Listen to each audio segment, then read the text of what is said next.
Welcome to FRC Media. I'm Keith Tebow. It is Wednesday morning, time for our weekly check-in with the mayor of Fall River, Mayor Paul Coogan. Mayor, how are you this week? Doing fine, Keith. How about you? I'm doing well. Actually, some breaking news for people who may not have heard. There was a shooting early this morning on Bank Street, in the Bank Street neighborhood of Fall River, just north of Bedford Street. Two individuals have been reported as being killed, two others injured. Mayor, can you lend any light on what you know about the situation as of this point? Um, the little I do know, which obviously will be handled by the district attorney once somebody passes away at the scene of a crime, is that it's not a threat to the community. It was isolated to a house on Bank Street, and that the police, as far as I know, is still questioning individuals that were in that house to get the complete story. But it wasn't something that was going to spill out into the community or that neighborhood. All right. And we'll continue to follow and get more from the district attorney's office as the information becomes available. This week, another milestone in South Coast Rail, at least up the road a little bit off Route 79 on South Main Street in Freetown. The Freetown station was open in terms of a ribbon cutting. Of course, the service is not available for another year, but another milestone. Governor Baker, Lieutenant Governor Polito were here to celebrate the ribbon cutting of the Freetown station. And Fall River Station will have a similar celebration, I'm sure, sometime next year. And it was good to see that progress moving forward, as substantial completion to construction is over here on the Fall River line. Right. I mean, we're in very good shape. If you drive by North Main Street, the layover station, or Duval Street, where the actual terminal is going to be, they both look great. It's come a long way in a very short amount of time.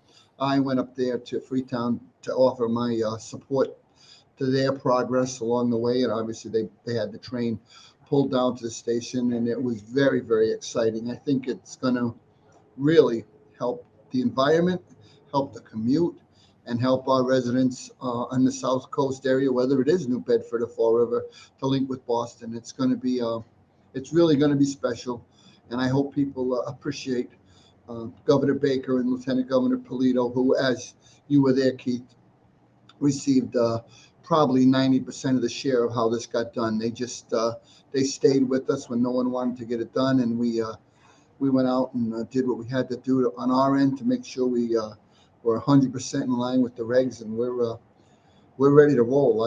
I wish the thing was running today. Yeah. And I'm sure we'll be speaking maybe a little less than a year from now when the Fall River Station is ribbon is cut there and the service begins, and it'll hopefully become a quality of life improvement for our region, and also become more commonplace to have that connection to. It's Yeah. really going to be a godsend. People have to understand how many of our students go to school in Boston, how many of our people go to concerts, sporting events, shopping, and how many are going to come our way as we make our waterfront more attractive, and we rebuild the removed Route 79 and have housing and retail and um, commercial spots all along that strip. It's really going to be a godsend, and people have to understand that the long-term, long-range planning that went into this is the way you turn a city around. And I'm very, very excited. I think it's going to be something that the community really embraces. We always like to talk about events happening in the region, either coming up or just past. Unfortunately, the weather, reared its ugly head for Saturday, and the Christmas parade had to be canceled this year. I know Right. you're disappointed. A lot of people are disappointed, but it really was a safety issue. Not necessarily the rain, but in conjunction with the wind that day, right? The wind was the thing. I mean, if it was raining, we could have gotten through it. I mean, it would have been uncomfortable for the kids and some of the floats, but the rain was not the issue. Although for the horses, it was, because on Friday, the day before, some of them had already canceled because they slip on the streets when they have their shoes on, and it's metal on asphalt. It doesn't work. But it was the wind. We had a very successful tree lighting, and my wife was down here helping us set up with chocolate and donuts, hot chocolate and donuts and things.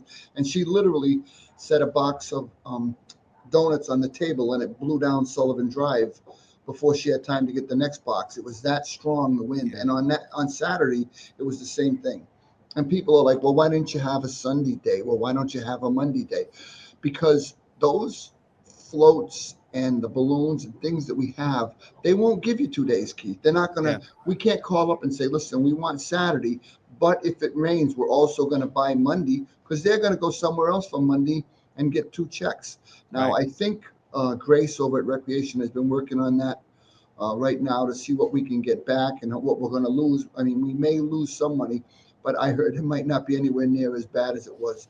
But all the money in the world wouldn't replace a kid if it blew off of a float or if something of a tree fell in Kennedy Park when we were lining these people up. I would have just been heart sick for the entire season. And you have to err on the side of safety, and that's exactly what we did. Everybody got together. We waited until Saturday, hoping that the weather would shift enough to give us a break, but it just kept coming in worse and worse. And I think we made the right call with safety at the peak of that. Yeah. If it was a more localized parade where everyone was local, it could have been an opportunity maybe to shift it, even if it was a smaller scale. But all those outside forces, you're right. They book themselves way in advance, and they may have another event on Sunday or the Monday, following and week. they're all booked, and they're not going to say to Fall River, okay, you give us your $1,000. It's usually a lot more than that, and we're going to give you Saturday, and if that doesn't work, we're going to give you Right. Monday too, because they're going for another 1,000 on Monday. They're not Yeah. they're not doing it that way. Yeah. Yeah. It just is what it is. It's unfortunate, but we'll It look is. forward It's to sad. having it again next year. We'll look Yep. forward to next year's event. Yep. Meanwhile, on Sunday, the weather cleared up well enough for the lit kickoff of the Winter Wonderland at Kennedy Park. And I know that was a spectacular with a great crowd as well. Oh, that was great. I mean, there was a lot of people down there. It went over very well. They had a lot of selfie stations where kids could take pictures. They had singing. They had a lot of lights, hot chocolate. It was very, very good. And I'm sure if you missed it, it's going to be there the next 2 Saturdays for the same time frame. And if you get a chance, go by Kennedy Park in front of the pavilion. It really is something to see. And I'll be going back this weekend. Obviously, I was there last weekend, and we'll see how it goes. Yeah.